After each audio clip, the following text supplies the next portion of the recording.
Hello guys, welcome to my YouTube channel.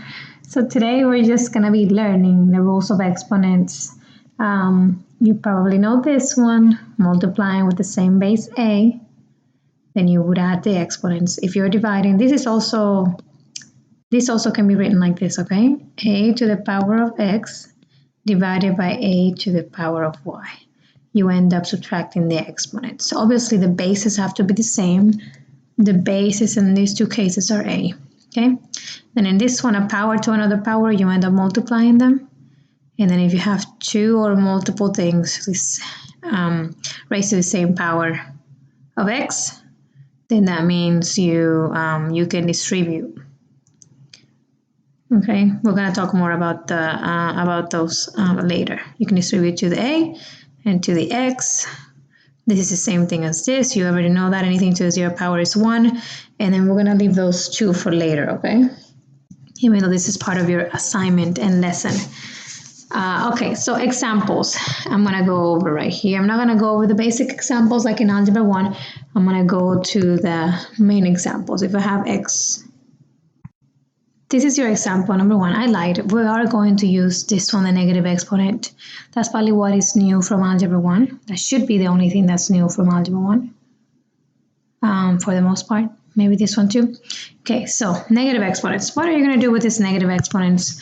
All you have to know is that negative exponents, it's just a way to write something that if you have a negative exponent to say here as a numerator, then you would that just basically makes you switch the position as to what that is or as to where that is. So this, for example, is here, then you would have to switch it to the denominator and then the exponent is actually negative now. I mean positive now. So for example, if you have an x to the power of -7, then you would do this will switch to the bottom. So you create a fraction, this switches to the bottom, and it's actually now going to be positive. Okay, there's nothing on top, so you can just put a 1. And then, for example, if you have x to the power of -2, that just means, okay, the denominator should have this on the bottom. There's nothing on top, so you would have this. Okay, so let's say you have another example. You should be writing all these examples and obviously the rules of exponents, everything on your notes, all of them. And then let's say you have 2 to the power of a 2 times a to the power of -3. Well, this -3 only goes to the a, so you will switch that to the bottom. The 2 has nothing, it's still on the top, so you would keep it on top. Okay, another example that I can think of is, let's just go right into what we're supposed to be doing.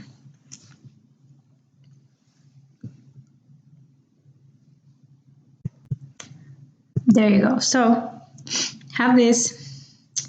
Again, this means that you're going to move it to the opposite position. It's on top, so now it's going to be in the denominator. Instead of being a negative exponent, it's going to be a positive. Everything else should stay where it is. So this becomes kind of like an Algebra 1 problem.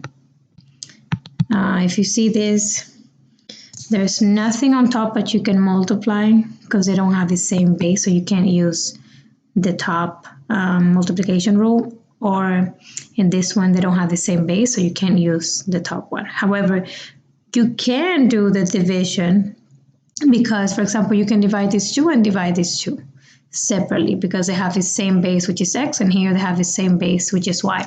So then what you would do is, or actually, I'm going to teach it to you in this method, like this. So x to the 5th power means that you have this. So x to the 5th power means you have x multiplied by itself 5 times, and then you have 3y's, and then you have 6x's, and then y, and then 8y's.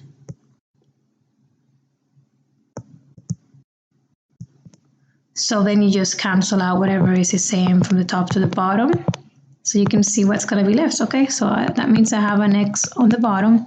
And if you cancel this 3 pairs out, I'm going to have 1, 2, 3, 4, 5 y's on the bottom. So it'll be y to the 5th power. Okay, there's nothing on top, so there's just basically an invisible one. So that would be the answer. Now I'm going to do it probably using I'm going to do this one using the rules that are on this side, which is probably what you're used to. But I just wanted to explain what happens. You'll see that I will get the answer. So once you're here, and your next step is to simplify, well, you can do basically x to the power of always the first minus the bottom. First minus the bottom. And then you have y first minus the bottom. Then that means you have an x to the power of -1 and then a y to the power of -5. That's why they both have negative exponents. So you're gonna switch them both to the bottom, and just don't forget to change the exponents to be positive. There's nothing in the top, so in that case you will put that invisible one. So we get the same thing by doing this, okay? You can do this problem in multiple ways. I know you see that you can do this in multiple ways. You see that there's a negative exponent on the top and on the bottom.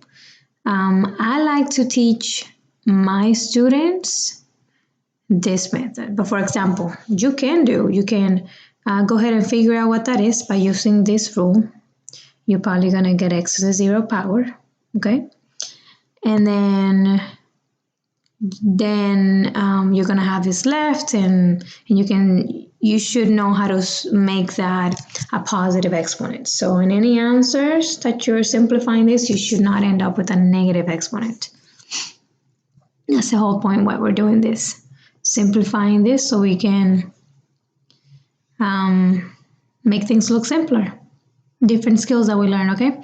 So over here, my go-to way of doing this, even though there's again, you can use the division rule right here right away. You can use the multiplication rule first and then a division rule, whatever you like. I like to teach my students to just switch everything as a first step. First step, write this down, switch everything to positive exponents. So for example, how can we make this a positive exponent? Well, we would have to bring that down. Okay, this one stays where it is because it's already positive where it is. So we're not allowed to move any exponent that's positive if it's on the top, the numerator, or the bottom, the denominator. Now this one, take a guess, what do you think is going to happen for this one? This one is going to actually go to the top.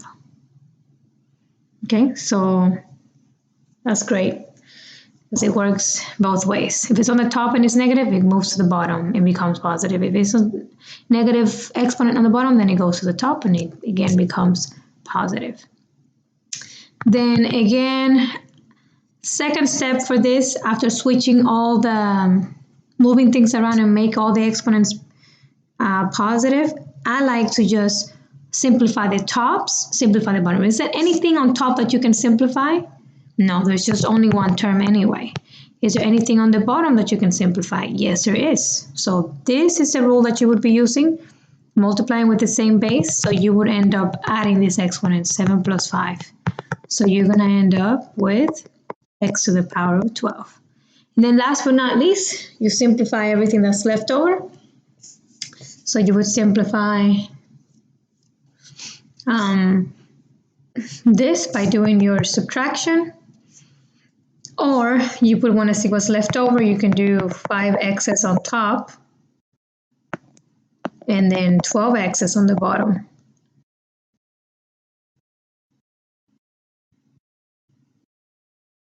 I think that's 12. And then you will see how many pairs cancel out. So you would end up with 1, 2, 3, 4, 5, 6, 7 x's. Where are they at? They are on the bottom. There's nothing on top, so you can just have an invisible 1. Again, if you wanted to do that using the rules, you would just do 5 minus 12. That's going to be x to the negative 7. If it's a negative exponent and you already see that it's on top, then you will switch that to the bottom and still get the same thing. All right, so now we're just going to be, again, dealing with negative exponents a little bit more on this section. Don't forget to write a summary on your notes. More than anything, I would like for you to write questions because this is my lesson for this, so I will not be teaching you this anymore. I'll be going over other things in class. So make sure you write, if you have any questions, and then you can ask me later. Anyway, so what you do here, in this case is, again, we can use this one where we can distribute the exponents, okay? So you would have, because basically the negative exponent goes to everything inside of the parentheses, if you have parentheses. So it'll be that negative 1 distributes to the negative 5 and to the x, okay? Then we can just rewrite it. This negative 5 to the power of negative 1, well, you already know it's going to be coming down. Don't you dare try to multiply them. It's just going to come down, and instead of having a negative exponent, it's going to be positive. And then this one, again, is going to move to the bottom, and it's going to be positive. There's nothing on top, so you can just put that invisible 1. Obviously, that's correct. You can also write it this way. You don't have to put the 1 as an exponent on the numbers or the powers. It's just kind of given, okay? So this is also correct to write it. Okay, so in this one, now, this is different, there's no parentheses, so the only thing that you can assume is that the negative 3 exponent belongs to the x, okay? Only to the x. So that means that these are together. So what do I do if I want to switch that to a positive exponent? I would have to switch it to the bottom, because it's on the top, and make that exponent positive. The 5 is still left over, and it stays on top. It was not inside of the parentheses. It has nothing to do with the exponent of negative 3. It's just the 5 on top of that expression, okay? So that is what I have to go over. Enjoy, like, and subscribe to my video. Take all the notes and ask me questions. I'll be going over other things in class. So stay put and work hard.